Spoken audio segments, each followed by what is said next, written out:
ولله الحمد. سبحان من وعد المضحين بكل شعرة حسنة بالفضل والامتنان، وجعل إحراق الدم يوم النحر أحق الأعمال، فإنه قول الأرض يقع من الله في مكان. الله أكبر الله أكبر لا إله إلا الله والله أكبر الله أكبر ولله الحمد. سبحان من لا نحصي نعمه وإن سعى غاية جهده كل إنسان، وكان في كل شعرة من شعوره ألف فم وفي كل فم ألف لسان. الله أكبر الله أكبر لا إله إلا الله والله أكبر الله أكبر ولله الحمد.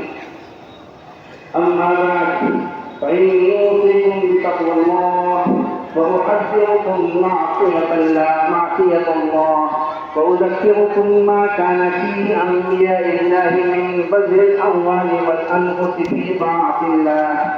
روي أن سيدنا إبراهيم على نبينا وعليه أفضل الصلاة والتسليم أتاه في منامه آتٍ من رب العالمين فأمره أن يتقرب إلى الله بذكر أحق ما عنده، ثم وقع في أمره يوم التروية، ثم عرفه يوم عرفه أن المراد ذبح ولده، وأن يتولى ذلك بيده، فانتهى إلى عمده وأخطأ بظاهره مع قلبه وخرج به من إسماعيل عليه صلوات الله الجليل إلى حيث أمر، وأعلم الأمر الذي قد قدر فانقاد بأمر الله وأحسن التسليم.